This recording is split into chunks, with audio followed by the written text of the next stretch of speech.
Asante sana Edmax TV, Wasosi TV, na naitwa Nagani Pelinda Sugu TV, nyingine Digital News TV na zinginezo. Karibuni sana kwa sababu ya siku ya leo ambayo Mungu ameitenga.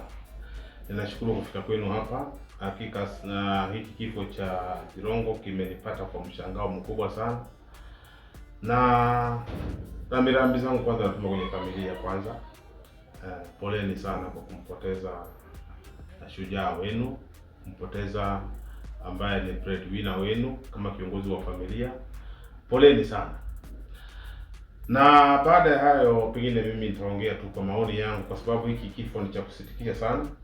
Tunapoangalia kwamba Jirongo alikuwa sehemu ya Karen jinsi ambavyo tunavyopata habari, na kama alikuwa sehemu ya Karen masaa ya saa 5, na alafu baadaye kutoka Karen mpaka Giri, nafikiri ni sehemu ndogo sana ya muda mfupi sana kufika kwake. Lakini inasitikisha kwamba sasa badala ya kutoka Karen kwenda Gigiri amepatikana akiwa Naivasha, akirudi Nairobi masaa ya saa 9. Na kinachoshangaza kwamba magari yote ya kwenda Western huwa yanatoka latest, nafikiri yanatokanga town hapa hivi labda kitu saa 5 ya usiku. Na saa 5 ya usiku Naivasha ni mahali karibu sana. Sidhani kama gari inaweza kuchukua muda wa masaa 4 kutoka Nairobi hadi Naivasha ati kwamba saa 9 ya usiku inapatikana Naivasha. Kwa hivyo ni mambo ambayo naona kwamba ni mambo yametungwa. Na unajua kwamba hakika katika siasa za Kenya tangia kitambo, siasa za Kenya nafikiri si za kuaminika. Na unapojua habari ya wanasiasa, na mimi nazungumza tu kama mtumishi wa Mungu, unapojua habari ya wanasiasa wana mchezo ambao si mchezo mzuri. Unapoingia kwenye siasa, tarajia chochote kinaweza fanyika kwako, kwa sababu unapoingia pale hauingii pale kuhubiri. Na unapoangalia kama siasa za Kenya, nafikiri wanasiasa wote labda 1.0 ambaye si corrupt.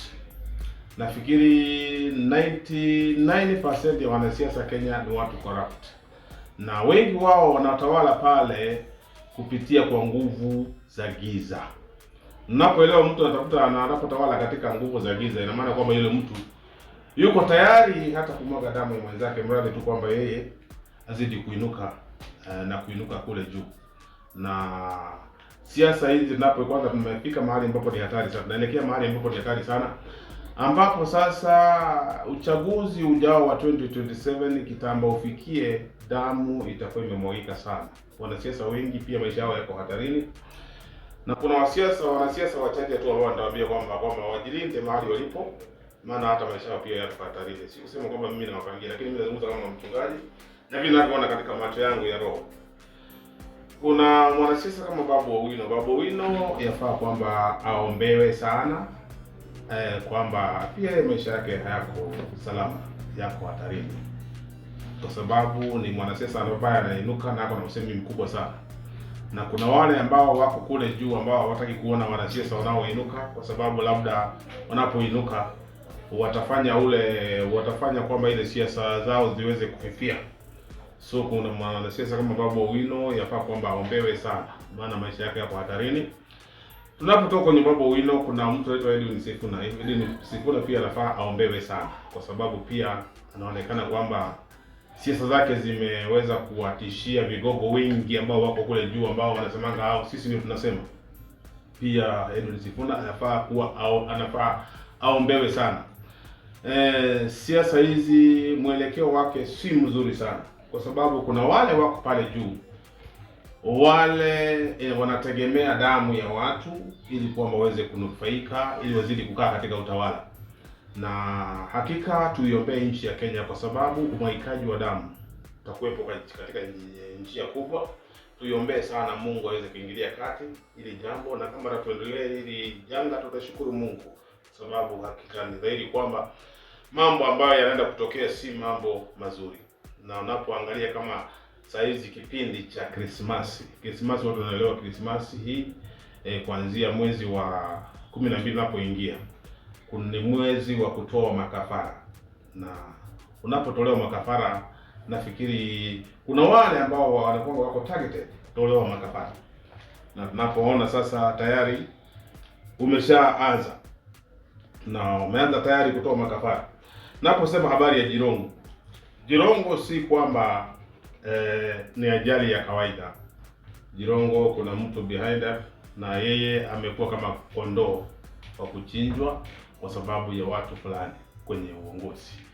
So Jirongo, unapoangalia kwamba Jirongo kifo chake si kawaida, yeye amekuwa kama kondoo wa kuchinjwa kwa sababu ya maisha ya watu fulani, vigogo fulani, wanasiasa fulani pale katika mrengo wa kisiasa. Tunapoangalia sasa sana katika siasa za Western.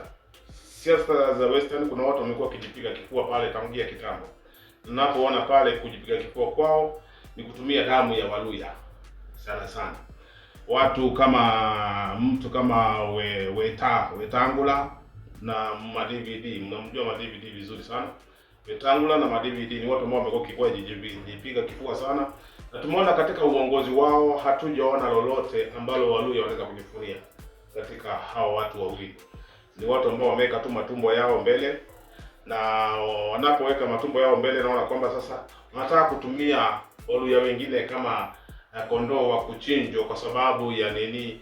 Ya kujinufaisha tu kisiasa, kusemekana kwamba hao ni vigogo, lakini hawana matunda yoyote. Ni kama tule mti ambao umepandwa mahali na hauna matunda, yani kuna matawi green lakini matunda yake hayaonekani. So unapomwangalia mtu kama Mudavadi sana, na mimi nazungumza mtanielewa vizuri. Mnapomwangalia kama Mudavadi katika siasa mahali pale yuko tu kama mtu ambaye hajielewi. Jambo la kwanza, mnajua kwamba Mudavadi kisa ambacho alinufaika kwa nini kimefanya Mudavadi afanikiwe. Mudavadi sana utajiri wake umetokana na makaburi. Mambo ya kuuza makaburi pale. So unakuta kama mtu anayo faida kwa sababu ya makaburi ni mtu ambaye kuna maroho ambaye amebeba maroho ambaye si mazuri sana. Na mtu ambaye amebeba maroho za kuzimu ni mtu anaweza kufanya jambo lolote mbele katika ili kunufaisha mambo ya maisha yake.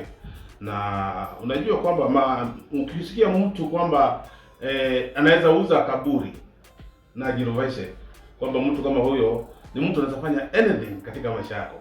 Na lazima mnielewe vizuri kwamba sasa kuna watu wanaojinufaisha sana katika siasa hizi za Kenya. Sasa upande wa magharibi, mmoja ni Ma-DVD, mmoja ni Wetangula.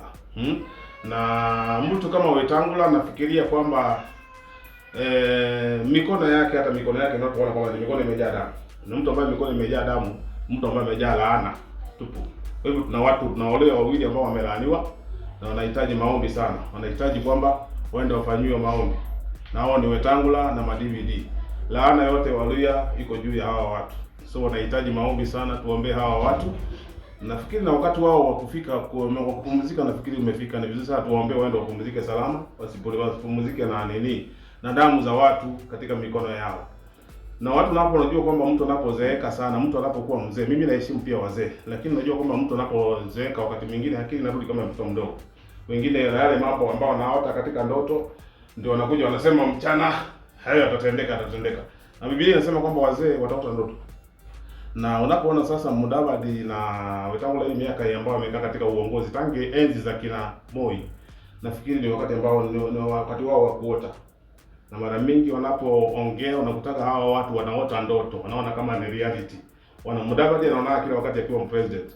Naye Wetangula anaona akiwa kama msemaji wa Waluya. Na hiyo ni ndoto peke yake. Na mtu ambapo anaota ndoto na anaifanya kuwa real, nafikiri kwamba mnaelewa miaka pia. Karibuni kwa maswali. Labda swali la mwisho. Kuna baadhi ya watu ambao wanauliza kwamba ni nini kilifanyika kwamba ile basi ilikuwa imebeba watu kula. Tuliona mtu yote kutokea nje kusema kwamba hii ndio video na Jirongo aliweza kukufia hapa. Labda wewe kama mtumishi wa Mungu, maana watu wanasema pia hizo ni vitu spiritual, wewe utasema vipi kuhusiana nayo? Jambo la kwanza, hatujapatiwa macho ambayo hayaoni. Macho yetu yanaona vizuri na katika macho ya roho, hata kulingana na vile tunaombaga, na hakuna wakati mimi nimeshawatabiri uongo ama kitu ambacho hakitimii amba hakipo. Basi ambayo imepigwa picha ni basi ambayo ilikuwa kwenye garage mahali, na unaona kama haina number plate, ni basi tu ambayo ilikuwa kitambo, basi mzee ya kitambo ambayo haiko barabarani, ambayo ilipigwa picha halafu ikisha ikawekwa kwamba ndio iligonga Jirongo.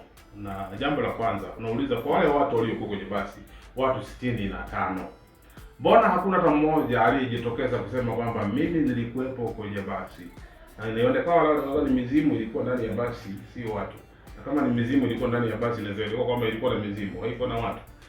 Lakini kwa kawaida kwamba hiyo hakuna basi iliyokuwepo iliyofanya ajali na Jirongo.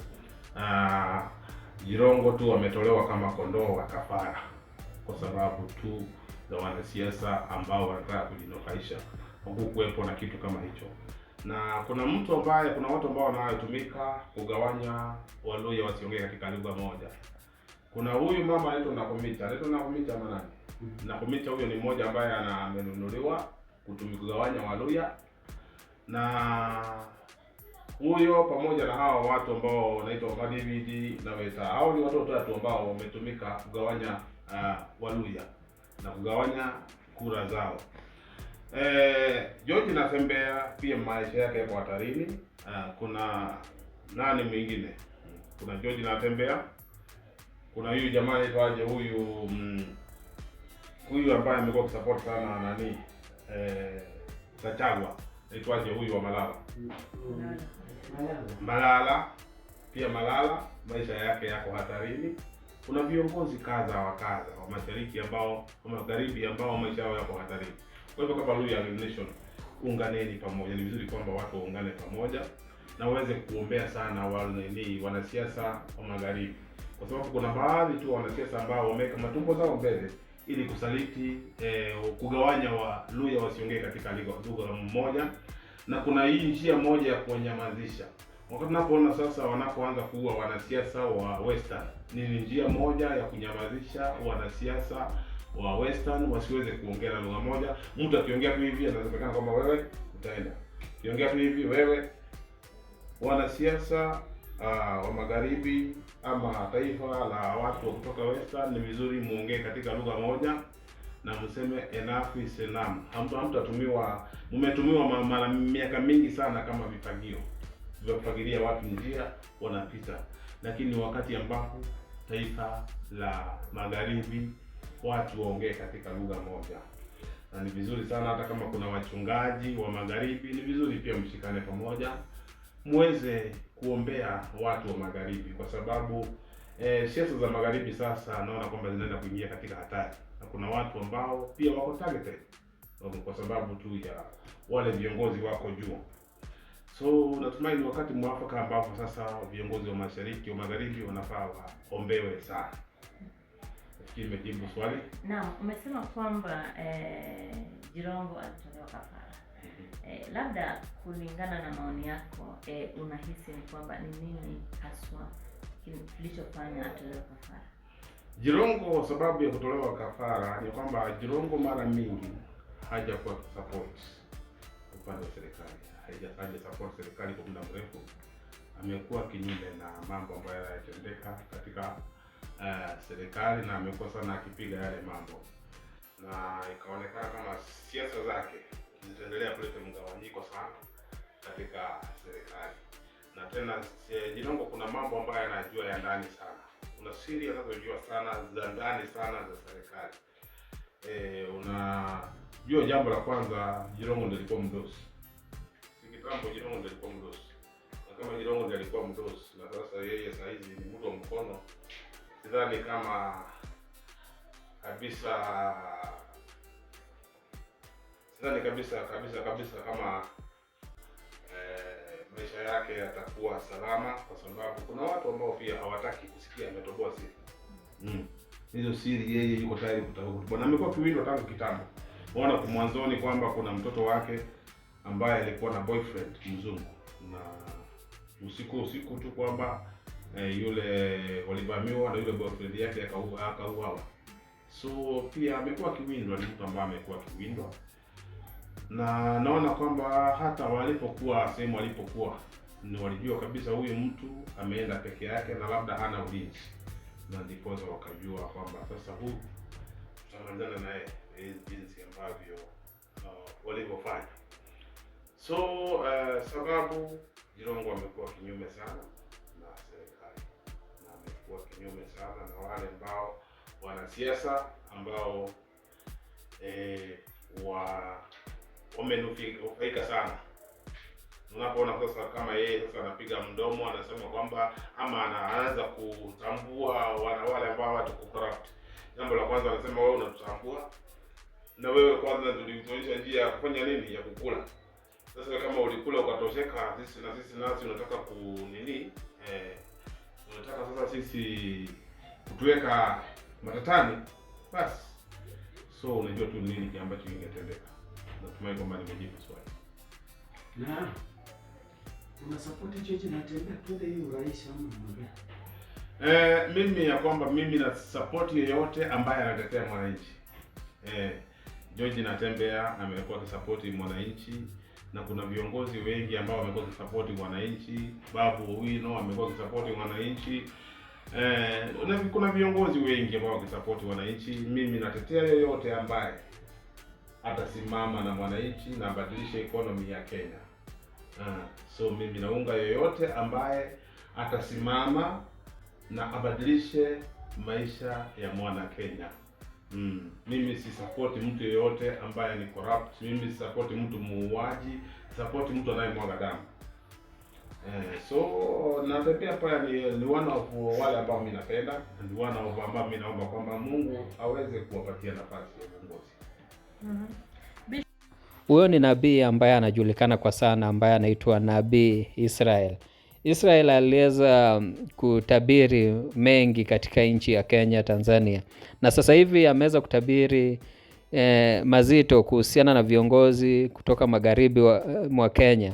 Kama ulivyomsikiza akizungumza kwenye hiyo video ambayo umetoka kuyatazama sasa hivi, Nabii Israel ameweza kutabiri mengi ambayo umetoka kuyasikiza, na kuwataka wale viongozi sana sana Babu Owino, mtu kama Edwin Sifuna, George Natembeya waweze kujiadhari zaidi, kwa vile kuna wale ambao wanawaandama na wasipojichunga maisha yao pia yatakatizwa. Ameweza kuwaelezea Wakenya kilichomfanyikia kiongozi ambaye aliweza kufariki kwenye ajali, ambaye anaitwa Cyrus Jirongo, ambapo ameweza kusema hiyo haikuwa ajali ya kawaida bali ni kafara aliweza kutolewa. So sijui una maoni gani kuhusiana na alichosema Nabii Israel? Kama uko na maoni niachie hapo kwenye comment section. Kama hujasubscribe, na kuomba uweze kusubscribe, finya notification bell, ndio wakati wote tunapata habari kama hizi unakuwa wa kwanza kuzipata. Hadi wakati mwingine, na kutakia usiku mwema.